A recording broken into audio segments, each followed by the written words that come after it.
Hello everyone, myself Pranshu Aryan. First of all namaste from my side. आज मैं जो ये वीडियो बना रहा हूँ इसके पीछे का टोटल दो रीज़न है।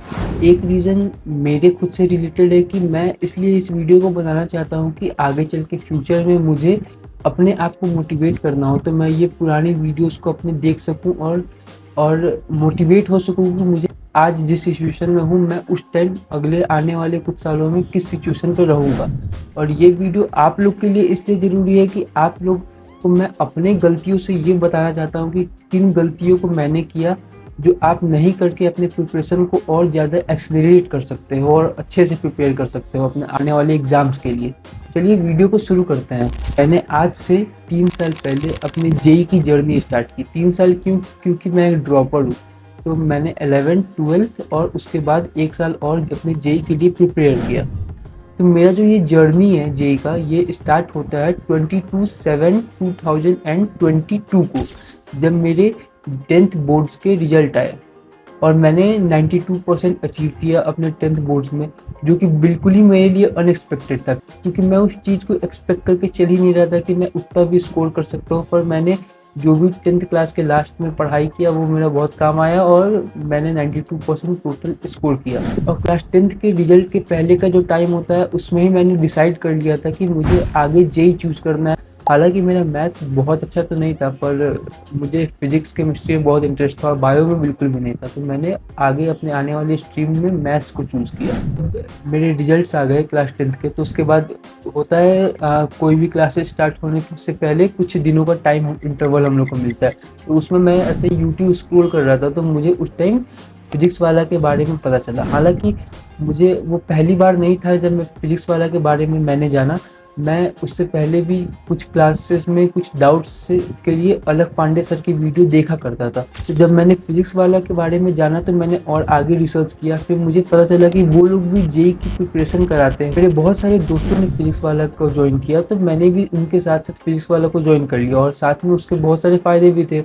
मैं घर बैठ के अपनी प्रिपरेशन को आगे बढ़ा सकता था, घर के माहौल में मैं आगे बढ़ सकता था। हालांकि कुछ नुकसान भी है ऑनलाइन प्रिपरेशन का, पर मुझे उस टाइम तो नुकसान का पता नहीं था, तो मैं मेनली फ़ायदा वायदा देख के क्या फ़ायदा हो रहा है मैंने फिजिक्स वाला को ज्वाइन किया। उस टाइम क्लास 11th के लिए फिजिक्स वाला का बैच था अर्जुना जेई, तो मैंने अर्जुना जेई 2024 में इनरोल कर लिया। तो जब हमारे अर्जुना बैच की क्लासेस स्टार्ट हुई कुछ दिनों बाद, तो शुरुआत में तो मुझे कुछ समझ नहीं आ रहा था। फिजिक्स में मैं थोड़ा मोड़ा समझ भी ले रहा था, पर मैथ्स और केमिस्ट्री तो मुझे कुछ भी नहीं समझ में आ रहा था कि क्या चल रहा है क्या नहीं चल रहा है। मैंने फील किया कि एक बहुत बड़ा डिफरेंस है सिलेबस के बीच में, जो हमने 10th में पढ़ा और जो हम अभी 11th में पढ़ रहे हैं। मैं बहुत कोशिश करता था पर मुझसे केमिस्ट्री याद नहीं होता था और ना ही मुझसे मैथ अच्छे से समझ में आ रहा था। तो आप ये मान लो कि मैं क्लास 11th में मैंने लगभग मैथ्स और केमिस्ट्री को लगभग लगभग इग्नोर करके चल रहा था। मैं फिजिक्स पे ही मेनली अपना फोकस बैठा के रखा था और मैथ्स और केमिस्ट्री को मैं कभी कभी पढ़ लिया करता था। और जितनी बार मैंने ट्राई किया समझने का, जितनी बार समझ में आया मैं उसी को आगे कंटिन्यू कर रहा था। ज़्यादा मुझे मेरा मैथ्स और केमिस्ट्री पर फोकस था नहीं। फिर जैसे जैसे हम प्रिपरेशन में आगे बढ़ते गए, जैसे जैसे मिड 11th आते गया, मिड सेशन आया जब हम लोग के बैच का, तो उस टाइम धीरे धीरे मैंने टेस्ट देना, जो कि शुरुआत में मैं सारे टेस्ट दे रहा था, बीच सेशन आते आते मैंने टेस्ट देना भी बहुत कम कर दिया और मेरे बैकलॉग्स क्रिएट होना स्टार्ट हुए। तो मैंने टेस्ट देना बंद किया, तो फिर कुछ डिस्ट्रैक्शंस भी आने लगे। मैंने यूट्यूब स्क्रॉल किया, मैंने इंस्टा भी खूब चलाया, मैं रुकता नहीं था, मैंने कुछ छोड़ दे रखा था क्लास 11th में। तो जिसकी वजह से बहुत दिक्कतें आना स्टार्ट हुई और बैकलॉग क्रिएट होना और बैकलॉग्स के नंबर बढ़ते गए।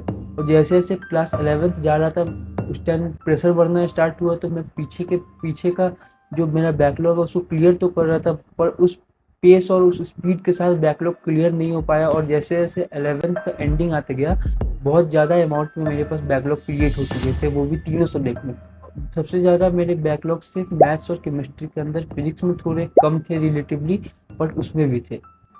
फिर उसके बाद लक्ष्य बैच में मैंने इनरोल किया, क्लास 12th आ गया, बहुत सारे बैकलॉग थे, पर मेरे पास एक मास्टर प्लान ये था कि मैं क्लास 12th के सिलेबस के साथ अपने क्लास 11th के सिलेबस को भी ख़त्म करता जाऊंगा धीरे धीरे। और शायद जब तक क्लास 12th का एंडिंग होगा तब तक मेरे क्लास 11th के बैकलॉग भी ख़त्म हो चुके होंगे और मैं बहुत अच्छा परफॉर्म कर पाऊंगा आने वाले जेई मेंस में। बेटा, तुमसे ना हो पाएगा। फिर जब क्लास 12th का स्टार्टिंग हुआ तो मैं बहुत अच्छे से सारी चीज़ें मैनेज करना स्टार्ट किया। साथ साथ मैं क्लास 11th को भी लेके चल रहा था और उसको भी धीरे धीरे कंप्लीट कर रहा था और वो कंप्लीट हो भी रहा था। पर जैसे जैसे हम लोग मिड सेशन की तरफ जाते गए तो फिर से प्रोक्रेस्टिनेशन के कारण क्लास 12 के बैकलॉग बनना स्टार्ट हुए। अभी क्लास 11 के बैकलॉग पूरी तरीके से ख़त्म भी नहीं हुए थे, तब तक क्लास 12 के बैकलॉग भी धीरे धीरे क्रिएट होना स्टार्ट हो गए मेरे। उसके बाद जब वो क्रिएट होना स्टार्ट हुए तो फिर मैं ये सोचने लगा कि जब सिलेबस ही कंप्लीट नहीं है तो फिर मैं टेस्ट दे के क्या करूँगा, टेस्ट में नंबर तो आने वाले वैसे भी नहीं है। तो सबसे बड़ा गलत डिसीजन मेरा कि मैंने टेस्ट देना क्लास 12th में भी छोड़ा। मैंने टेस्ट देना छोड़ा तो फिर कंसिस्टेंसी जो टेस्ट के कारण बन जाता है आगे आने वाले सब्जेक्ट्स में, तीनों सब्जेक्ट में कंसिस्टेंसी बनता है कि भाई अगला टेस्ट है तो ये प्रिपेयर करना है, ये चैप्टर करना है, वो भी रुकने लगा और मेरे चैप्टर्स के बैकलॉग और भी ज़्यादा अमाउंट्स में क्रिएट होने लगे। फिर तब भी मैंने बहुत कोशिश किया कि मेरे 12th के बैकलॉग्स ख़त्म होते जाए।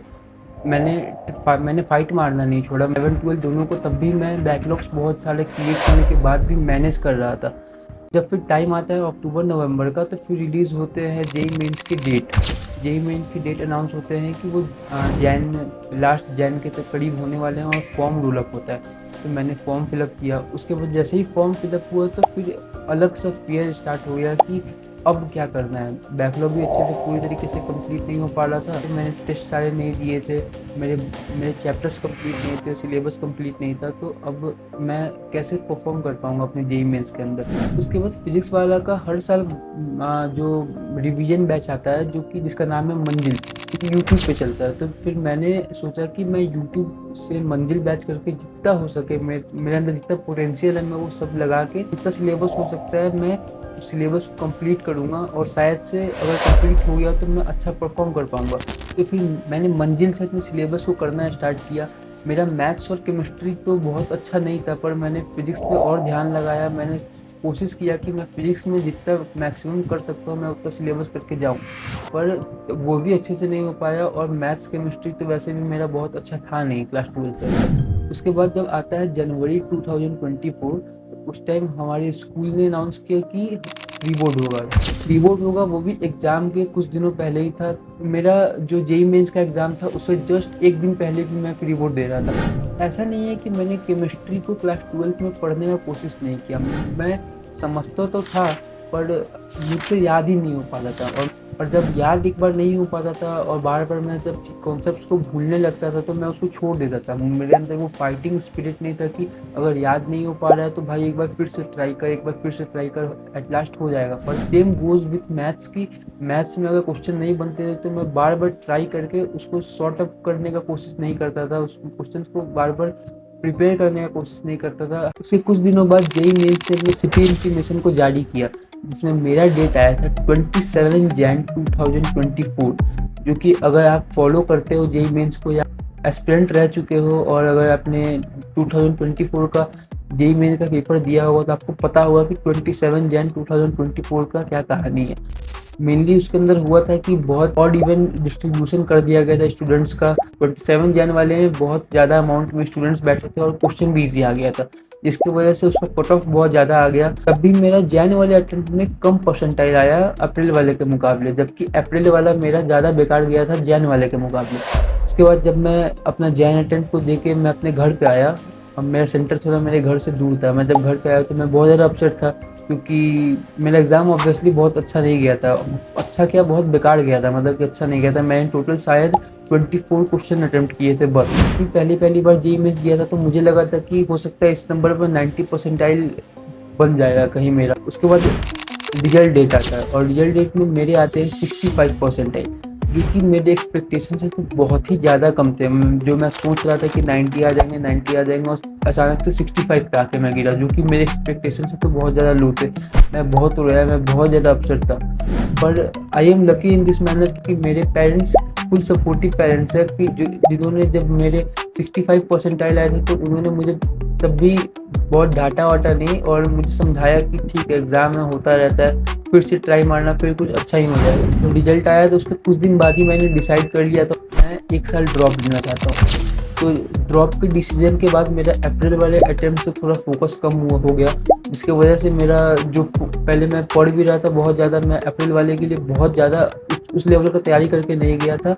तो मैंने शायद 25 क्वेश्चन अटेम्प्ट किए थे, जिसके बाद मेरा अप्रैल वाले और जैन वाले को मिला के जो फाइनल परसेंटाइल मेरा बना था वो था 75, जो कि अप्रैल वाले में इंक्रीज हो गया था जैन वाले के मुकाबले। अप्रैल वाले एग्जाम में मेरे टोटल बने 75 परसेंटाइल। तो एक छोटा सा स्टोरी है कि ड्रॉप ईयर में घुसने से पहले मेरे एक रिलेटिव है जो कि पहले एक नीट एस्पिरेंट थे।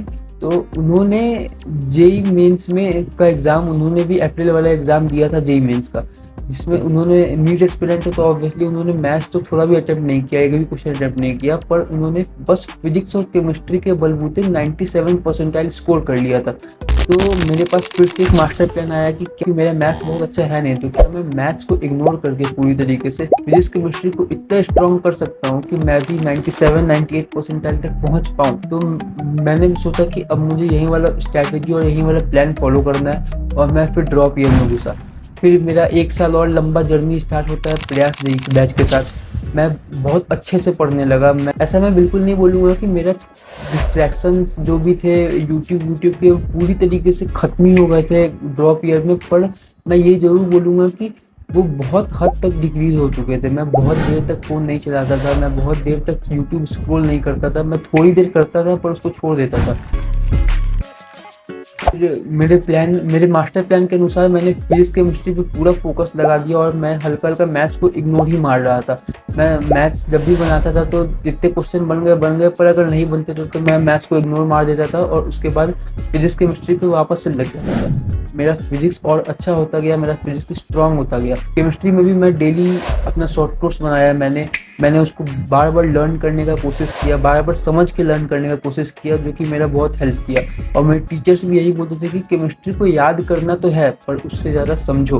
तो समझ के मैंने याद करना स्टार्ट किया। मैंने ऑर्गेनिक इनऑर्गेनिक पे बहुत फोकस लगाया, जो कि 12th में मेरा थोड़ा भी नहीं था। ड्रॉप ईयर में भी मेरे साथ बहुत अप्स एंड डाउन आए मेरे लाइफ में।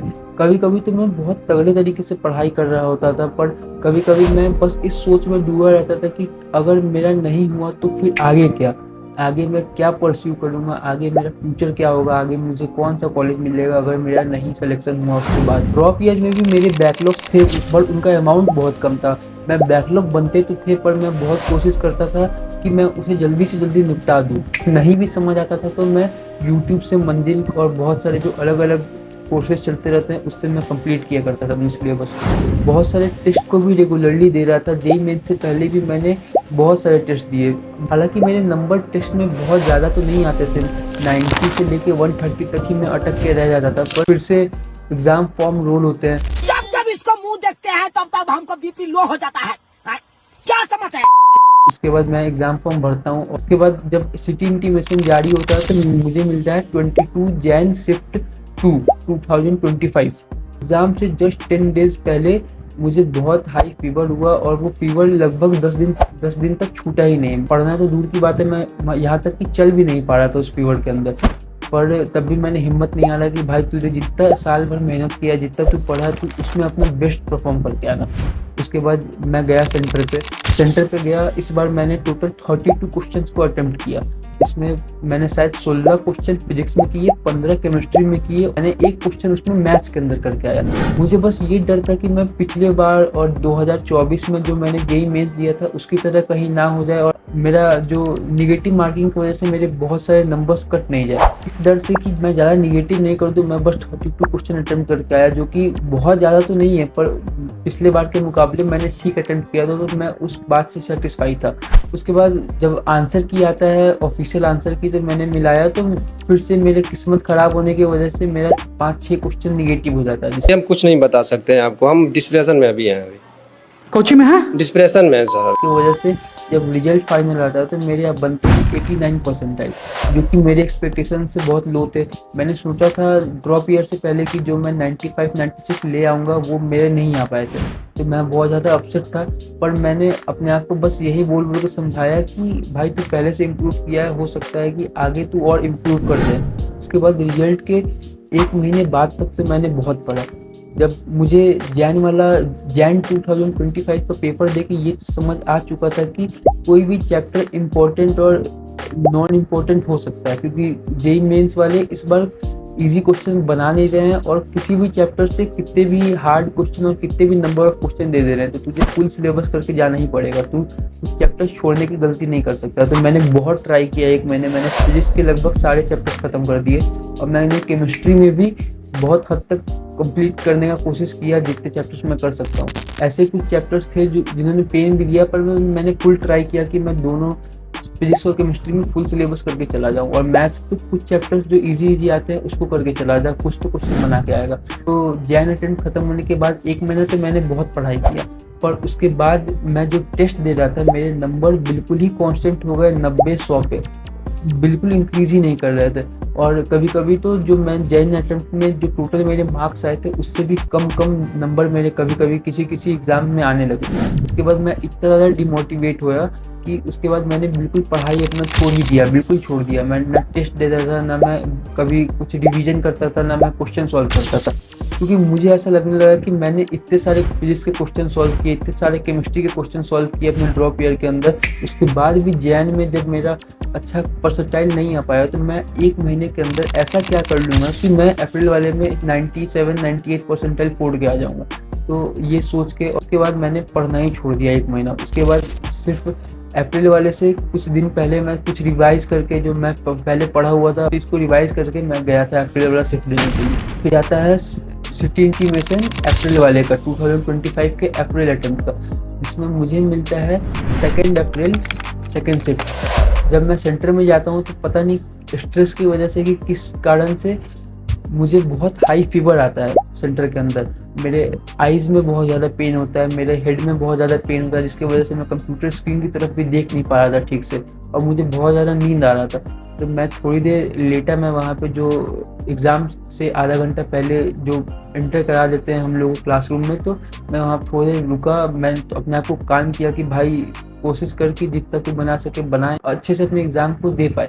तो फिर पेपर आया तो मैंने नोटिस किया कि जो मैं हर बार सोचता था कि ऑर्गेनिक और इनऑर्गेनिक का वेटेज बहुत ज़्यादा रहता है, हाँ रहता है, इससे पहले भी रहता था, पर उस दिन मेरे वाले सेक्शन में फिजिकल का वेटेज ज़्यादा हो गया और ऑर्गेनिक के जो क्वेश्चन थे उसमें भी फिजिकल को मिला के पेपर को हार्ड कर दिया। तो एक तो पहले ही मैं डिमोटिवेट हो गया था अपने फीवर की वजह से, और फिर केमिस्ट्री का पेपर देख के मुझे और ज़्यादा डिमोटिवेशन आया। और उसके बाद मैं फिर फिजिक्स में गया। फिजिक्स में जो मैं सोच के गया था कि मैं इस बार कहीं 20 क्वेश्चन भी बना के आ जाऊँगा, मैं बस फिजिक्स में 15 ही क्वेश्चन अटेम्प्ट कर पाया। फिर केमिस्ट्री में मैं जो सोच के गया था कि 15-16 अटेम्प्ट करके आऊँगा, मैं बस 11 ही क्वेश्चन अटेम्प्ट करके आ पाया। अब मैथ्स में मैं जो सोच के गया था कि कुछ 3-4 क्वेश्चन बन जाएगा, मैं बस 2 ही क्वेश्चन अटेम्प्ट करके आ पाया। तो उसमें भी मेरा एग्ज़ाम जाने वाले से भी बेकार चला गया। मैंने बस टोटल 28 ही क्वेश्चन अटेम्प्ट किए। मैं बहुत ज़्यादा अपसेट था, पर अब कोई फ़ायदा नहीं था। और मैं आपको बता दूं कि मैं ये जो वीडियो शूट कर रहा हूँ ये अपने सेकंड वाले मतलब कि अप्रैल वाले शिफ्ट के रिजल्ट से पहले शूट कर रहा हूँ। तो मुझे इतना तो पता है कि मेरा एग्ज़ाम बहुत अच्छा नहीं गया है और मैं एडवांस के लिए क्वालिफाई भी हो चुका हूँ, पर मैं एडवांस को दूंगा नहीं अपने, क्योंकि लेवल का मेरा एग्ज़ाम ख़राब हो चुका है। मैं इतना ज़्यादा डिमोटिवेट हो चुका हूँ कि एडवांस का तैयारी करने के लिए मेरे पास हिम्मत भी नहीं है और शायद मुझे करना भी नहीं चाहिए एडवांस का तैयारी।